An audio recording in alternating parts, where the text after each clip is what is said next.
तो C3 pathway क्या है? Universal pathway. हर प्लांट के अंदर C3 पाथवे ही वो पाथवे है जिससे सिंथेसिस ऑफ ट्रायोस शुगर की सिंथेसिस होगी और ग्लूकोज का फॉर्मेशन होगा। That pathway is common, that is C3 pathway. Clear? लेकिन सब एडॉप्टेशन की वजह से कुछ प्लांट में एडॉप्टेशन हुआ C4 पाथवे बने और कुछ प्लांट में एडॉप्टेशन हुआ कैम पाथवे बना। बेसिक डिफरेंस अगर बात करें तो C3 पाथवे वो है जो कि सबसे ज़्यादा यूनिवर्सली, तुम जैसे ग्रेन वगैरह और चीज़ों को देख रहे हो, क्रॉप्स को, वीट को, राइस को, वो सब इसी पाथवे को फॉलो कर रहे हैं और that is very friendly pathway. यहाँ पे सिर्फ ये है कि रुबिस्को एंजाइम कार्बन डाइऑक्साइड और ऑक्सीजन दोनों के साथ फ्रेंडशिप शो करता है। जो कंसंट्रेशन में ज़्यादा होगा उसके साथ दल बदल करके बाइंडिंग कर जाता है, तो ये फोटोसिंथेसिस की जगह फोटो रेस्पायरेशन की प्रोसेस हो जाती है। और C3 प्लांट में ये ड्रॉबैक था, इसलिए कार्बन डाइऑक्साइड उसके लिए लिमिटिंग फैक्टर भी है और इसी ड्रॉबैक को दूर करने के लिए एडॉप्टेशन हुआ C4 पाथवे के लिए, जहाँ पे रुबिस्को को डाल दिया गया बंडल शीट में। अब वो पहला जो प्रोडक्ट बनेगा कार्बन डाइऑक्साइड को फिक्स करके, दैट इज ऑक्जेलो एसिटिक एसिड, और वो 4 कार्बन होगा, इसलिए इस पाथवे को C4 पाथवे कहते हैं। यहाँ पे थोड़ा कॉम्प्लेक्स स्ट्रक्चर हो गया, मेसोफिल सेल के साथ बंडल शीट भी है। C3 में मेसोफिल सेल थी। क्लियर है बच्चा? मेसोफिल सेल में ही लाइट रिएक्शन डार्क रिएक्शन दोनों हो जा रहा था। यहाँ पे लाइट रिएक्शन मेसोफिल में होगा और बंडल सीन में जाके डार्क रिएक्शन हो रहा है। फिर कैम पाथवे क्या है? जो वाटर लॉस कम से कम करना चाह रहे हैं, रात में अपने स्टोमेटा को ओपन करते हैं, दिन में स्टोमेटा को ऑफ करते हैं। इट मीन्स कि दिन में गैसेस एक्सचेंज नहीं हो रहा है, ठीक है? दिन में गैसेस एक्सचेंज नहीं हो रहा है तो वो कार्बन डाइऑक्साइड को रात में एक्यूमुलेट करके मैलेट आयन में कन्वर्ट करके वहाँ पे स्टोर कर लेते हैं और दिन में फिर वो लाइट एनर्जी में यूज़ हो रहा है। इस तरीके के डिफरेंट एडॉप्टेशन है, बट एट द एंड सभी C3 पाथवे को फॉलो करते हैं और वहाँ से ट्रायोस फॉस्फेट को फॉर्म करके और फिर उसको ग्लूकोज सुक्रोज स्टार्च में कन्वर्ट कर लेते हैं और वो पाथवे फिर कॉमन हो जाता है एक तरीके से। क्लियर है बच्चे? नाउ यहाँ क्या कहानी है वो देख लेते हैं। द CO2 रिडक्शन और एसिमिलेशन। अगर हम पहला पाथवे देखें, C3 पाथवे, CO2 रिडक्शन और assimilation into glucose in all photosynthetic plant, ठीक है, दिखा ना, और takes place by Calvin cycle as it is the ultimate pathway of glucose synthesis operate in C3 C4 plant और including CAM plant. Clear? In C3 pathway biosynthetic, CAM plant कोई अलग नहीं है, ठीक है? C3 kind of C3 plant है जहाँ पे आपको क्या हो रहा है कि बस एक एडॉप्टेशन दी गई है कि वो वाटर लॉस कम करना चाहता है, इसलिए अपने स्टोमेटा को क्लोज करता है उसको। अभी C3 C4 में क्या है? C3 को कार्बन डाइऑक्साइड और ऑक्सीजन दोनों पसंद है, ठीक है? जो ज़्यादा रहेगा वो उसके साथ दल बदलू की तरह रुबिस्को एंजाइम उसमें उसके साथ बढ़ जाएगा, ऑक्सीजन के साथ बाइंड कर जाएगा या CO2 के साथ बाइंड कर जाएगा। C4 पाथवे में ऑक्सीजन को या CO2 को ट्रांसफ़र होने की परमिशन ही नहीं है डार्क रिएक्शन में बंडल शीट के अंदर, तो वो एसिमिलेट होके वहाँ पे फिक्स होके मैलिक ऑक्जेलो एसिटेट के फॉर्म में ट्रांसफ़र होता है और ऑक्सीजन तो पहुँच ही नहीं पाती है। तो C4 पाथवे में रिडक्शन हो गया वहाँ पे, मतलब एक प्रोसेस ऐसी बाउंड्री क्रिएट हो गई कि ऑक्सीजन अंदर नहीं आ सकता है। जब हम लोग रेगुलर क्लास में पढ़ रहे थे तो मैंने प्रॉपर एक एग्जांपल दिया था कि बैंगलो है, बैंगलो के चारों तरफ बाउंड्री है, ठीक है, फिर गार्डन है, फिर घर है, तो चोर को वहाँ तक पहुँचने में ज़्यादा मेहनत करनी पड़ेगी, बीच में गार्ड्स भी हैं, ठीक है, तो चोर वहाँ तक नहीं पहुँच पाएगा। लेकिन एक घर डायरेक्ट रोड पे ही है और तुरंत घर या स्टार्ट हो रहा है तो वो इधर उधर कहीं से भी उसमें किसी पेड़ के थ्रू या बगल वाले के छत के थ्रू वो ट्रांसफ़र कर सकता है चोर, सेम वे में। और वो चोर क्या है? यहाँ पे ऑक्सीजन है। और CAM pathway oxygen carbon dioxide सब एक तरफ करो, उसको पहले सबसे पहला क्या काम है कि अपना वाटर बचाना है, ठीक है, तो वो ट्रांसपिरेशन रेट को लो करके चलता है। तो ये तीनों की बेसिक से डिफरेंस है। अब यहाँ पे in C3 pathway biosynthetic phase has only Calvin cycle. In C4 pathway some additional reaction also occur before Calvin cycle during biosynthetic phase. जैसे कार्बन डाइऑक्साइड बंडल शीट में नहीं जा सकता तो उसको फिक्स करके बंडल शीट में ट्रांसफ़र किया जाएगा, वही डिफरेंट साइकिल होगा और पाथवेज होंगे। नाउ एक एक करके देखते हैं। C3 पाथवे या कैल्विन पाथवे कैल्विन साइकिल क्या होती है, मेल्विन कैल्विन ने डिस्कवर किया था, इसलिए इसको कैल्विन साइकिल बोलते हैं। और पहला प्रोडक्ट इसमें पीजीए है और इसलिए इसको C3 साइकिल बोलते हैं। Clear. C3 plants Calvin cycle occurs in stroma of chloroplast of mesophyll cell. Important point है और ये क्वेश्चन भी है। C3 साइकिल में कहाँ पे हो रहा है, C3 प्लांट्स में ये प्रोसेस कहाँ हो रही है, मेसोफिल सेल के क्लोरोप्लास्ट के स्ट्रोमा में हो रहा है। मेसोफिल सेल के अंदर क्लोरोप्लास्ट के अंदर ग्रेना और स्ट्रोमा, तो स्ट्रोमा में ये प्रोसेस हो रही है, मतलब डार्क रिएक्शन हो रहा है। First compound of Calvin cycle is 3 carbon compound PGA phosphoglyceric acid और फॉस्फोग्लिसरेट आयन। दस Calvin cycle is called C3 cycle. अब एक इम्पॉर्टेंट पॉइंट यहाँ पे याद रखना, ये भी क्लास में बताया हुआ है। First compound is unstable 6 carbon keto acid carboxyl keto ribitol bisphosphate ये बनता है, लेकिन ये अनस्टेबल है तो इसको काउंट नहीं करेंगे। जो स्टेबल है दैट इज PGA, उसी से हम लोग नेम देते हैं C3 साइकिल का। तो बस इसको शॉर्ट में एक बार पढ़ लोगे ताकि ये क्वेश्चन कभी आए तो तुम्हें हिट करे। तो पहला एक अनस्टेबल कंपाउंड बनता है 6 कार्बन का कीटो एसिड कार्बोक्सी कीटो राइबेटॉल बिसफॉस्फेट, ठीक है। एक 6 कार्बन कीटो एसिड है जिसका नेम है carboxyl keto ribitol bisphosphate. Clear. 3 बार बोलोगे, ध्यान में रहेगा, याद हो जाएगा हम ये नहीं कह रहे, लेकिन ध्यान में रहेगा। Calvin studied in the dark reaction in green algae Chlorella and Scenedesmus, ठीक है। During his experiment he use radio isotopy C14 radio isotope and chromatography. Radio isotope को स्टडी किए, क्रोमेटोग्राफी कलर को और सेपरेशन को स्टडी करेंगे। Technique for identification and separation of intermediates of C3 cycle. अब ये सारी चीज़ें कि बीच बीच में क्या क्या बनता जा रहा है, ये हमें किसी इंटरमीडिएट जो कंपोनेंट है उनको एनालिसिस करके, उनको स्टडी करके ही पता चलेगा बेटा, ठीक है। अब हम कोई भी वहाँ पे बंडल सीड में या कोई भी मेसोफिल के अंदर तो बैठा हुआ नहीं है, तो जो भी इंटरमीडिएट्स बन रहे हैं उनके कंसंट्रेशन और उनके स्टडी करके फिर ऑब्जर्व किया जाता है, ठीक है। तो टेक्निक ध्यान में रखना कि radio isotope technique and chromatographic technique for identification and separation. इसमें आइडेंटिफिकेशन के लिए बेसिकली कौन सी होगी, रेडियो आइसोटोप, कि वो कहाँ गया रेडियो आइसोटोप, ठीक है, वो कार्बन कहाँ तक मूव कर चुका है, कितना फिक्स हुआ है, किस कंपाउंड के अंदर है।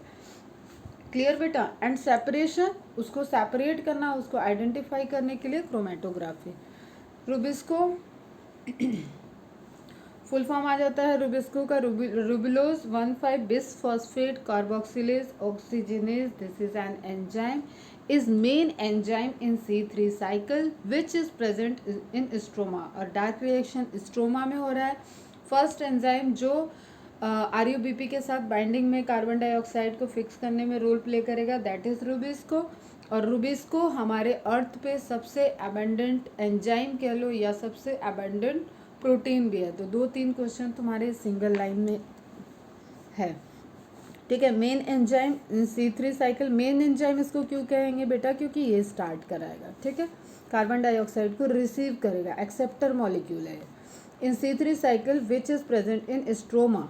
स्ट्रोमा में प्रेजेंट होगा, स्ट्रोमा में प्रेजेंट होगा किसमें बेटा, C3 में पढ़ रहे हैं, ठीक है। C4 में ये कहा चला जाएगा बंडल शीट में, तो जब C4 देखेंगे तब। Rubisco is the most abundant enzyme and protein on the earth. हमें पता है सारे एंजाइम प्रोटीन होते हैं मैक्सिमम, ठीक है। एंड ये मोस्ट अबेंडेंट प्रोटीन हो गया अर्थ का। For easy of understanding the Calvin cycle can be describe under 3 stage, carboxylation, reduction and regeneration. जिसमें कोर प्रोसेस क्या है ग्लूकोज सिंथेसिस की, दैट इज रिडक्शन। अब कुछ क्वेश्चन पॉइंट ऑफ व्यू से सुन लिया करो तुम लोग चीज़ें। कार्बोक्सिलेशन क्या है, fixation of carbon dioxide. Reduction, उसको रिड्यूस करके फॉर्मेशन ऑफ ग्लूकोज। तो कोर प्रोसेस पूछा जाएगा, तो what is core process of glucose synthesis, that is reduction, जहाँ पे मल्टी स्टेप प्रोसेस चलेगा, इंटरमीडिएट प्रोडक्ट चलेंगे, बनेंगे एंड फाइनली ट्रायोस से कन्वर्ट होकर ग्लूकोज फॉर्म हो रहा होगा। क्लियर।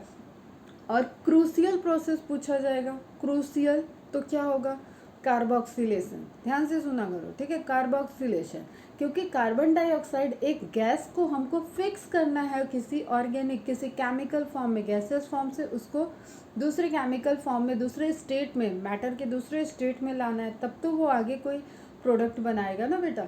तो CO2 का fixation is the more crucial process of Calvin cycle, ठीक है। Carboxylation is the more crucial. Regeneration crucial में आ सकता है, लेकिन रीजनरेशन के लिए आप ध्यान दो इसकी टर्मिनोलॉजी पे बेटा, that is regeneration, not the synthesis, ठीक है। कभी भी जो प्रोसेस चल रही है तो वहाँ पे कोई एक मॉलिक्यूल नहीं प्रेजेंट होता है, RUBP का एक मॉलिक्यूल नहीं प्रेजेंट होगा। RUBP की सिंथेसिस के लिए अलग मैकेनिज्म चल रहा है, अलग पाथवे होगा, ठीक है। लेकिन RUBP जितना है और वो यूज़ होके एक एंजाइम की तरफ फिर से वो फ्री हो जाए, रीजनरेट हो जाए, दैट इज़ रीजनरेशन। तो रीजनरेशन की प्रायोरिटी नहीं होगी, कार्बोक्सिलेशन की प्रायोरिटी होगी। और कोर प्रोसेस क्या होगा, कोर स्टेप इसमें क्या है, that is reduction, in which reduction of carbonic acid, organic acid takes place to form the glucose molecule. Clear है? अब नाउ देख लेते हैं एक एक करके। Carboxylation is the fixation of carbon dioxide into a stable organic intermediate. पहला ही लाइन MCQ है। कार्बोक्सिलेशन में प्रोसेस क्या होता है, मैच द कॉलम, या डायरेक्ट क्वेश्चन आ सकता है, ठीक है। स्टेबल ऑर्गेनिक इंटरमीडिएट, प्रोडक्ट नहीं बोला है, इंटरमीडिएट बन रहा है। Carboxylation is the most crucial, देखो लाइन आ गई, most crucial step of the Calvin cycle where CO2 is utilized for the carboxylation of RUBP, ठीक है। This reaction is catalyzed by the enzyme RUBP carboxylase which results in the formation of two molecules of 3-PGA, और ये कैसा है, 2 molecules है, और C3 मतलब 3 carbon molecule है, इसलिए इसको C3 साइकिल का पहला प्रोडक्ट है, C3 साइकिल इसलिए बोलते हैं। Since this enzyme also has an oxygenation activity, it would be more correct to call it RUBP carboxylase oxygenase और रूबिस्को। अब रूबिस्को कहने के लिए assertion रीजन का क्वेश्चन था ये, अभी आपको एक्सप्लेन करके करेक्ट स्टेटमेंट इनकरेक्ट स्टेटमेंट में आपको assertion रीजन छुपा छुपा के देगा क्वेश्चन में, क्लियर।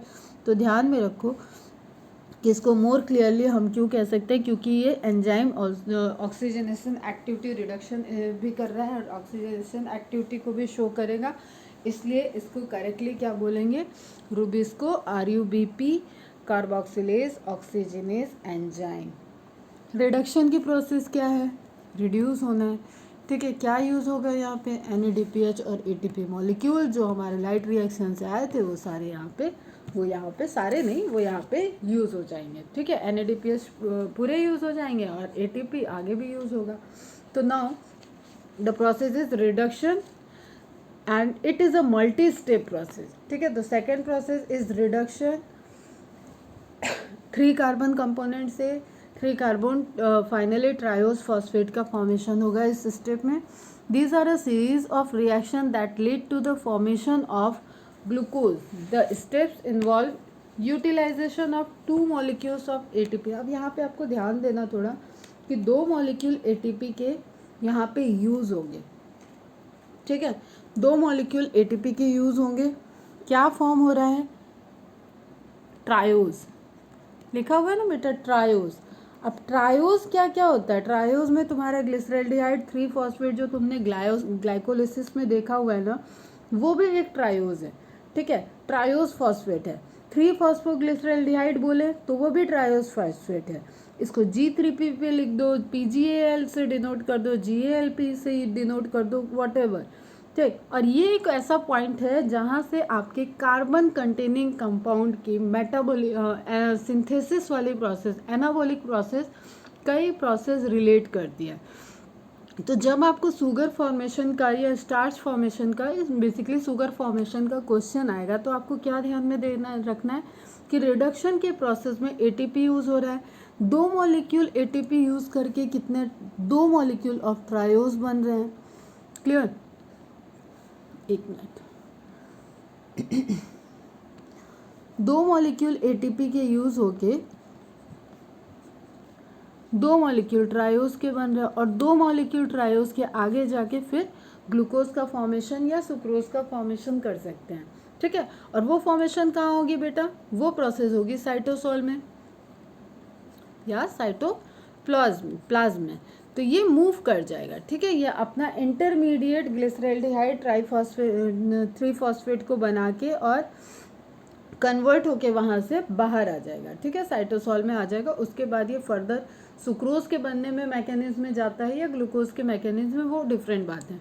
अभी हमें एटीपी के पॉइंट ऑफ व्यू से देना है कि 2 एटीपी कंज्यूम हुई थी ट्रायोज के लिए, मतलब C3 को बनाने के लिए ट्रायोज का फॉर्मूला क्या होता है, C3H7O6P, ठीक है, C3H7O6P। मतलब C3 के लिए 2 मॉलिक्यूल C3 के लिए 2 ATP यूज हुए हैं। अब एक मॉलिक्यूल ग्लूकोज के लिए ये साइकिल हमें चलानी है कितनी बार बेटा, 6 बार, ठीक है, क्योंकि एक कार्बन मॉलिक्यूल आगे जा रहा है, बाकी तुम्हारा रीजनरेशन में चला जाएगा, तो ये पूरा चलेगा 6 बार, ठीक है। तो 2 6 12 ATP तो यूज हो गए तुम्हारे ग्लूकोज के फॉर्मेशन में,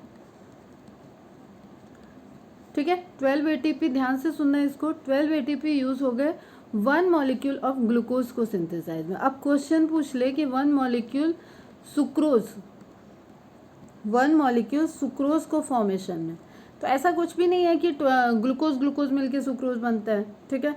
तो ग्लूकोज और फ्रक्टोज मिलके सुक्रोज को बनाते हैं। तो फिर से आपको याद हो कि ग्लाइकोलिसिस के प्रोसेस में था फ्रक्टोज 1,6 बिसफॉस्फेट, ठीक है, बनता है और उसके बाद ट्रायोस फॉस्फेट बनता है और आगे अगर हम उस प्रोसेस को कंटिन्यू करें तो ग्लाइकोलिसिस बन जाएगा और उस प्रोसेस को अपोजिट करें तो ग्लूकोनियोजिस, मतलब आगे ग्लूकोज का ब्रेकडाउन हो जाएगा और पीछे की तरफ वो इरिवर्सिबल होता है तो ग्लूकोनियोजेनेसिस हो जाएगा, ठीक है। तो फिर से जो फ्रक्टोज 6 फॉस्फेट है वही यूडीपी ग्लूकोज होता है, बेसिकली यूरिडीन डाइफॉस्फेट करके, जैसे अपन एडीपी पढ़ते हैं ना एडेनिन, वैसे यूरिडीन, तो यूडीपी ग्लूकोज होता है, उससे बाइंड करके फ्रक्टोज 6 फॉस्फेट तब सुक्रोज बनता है।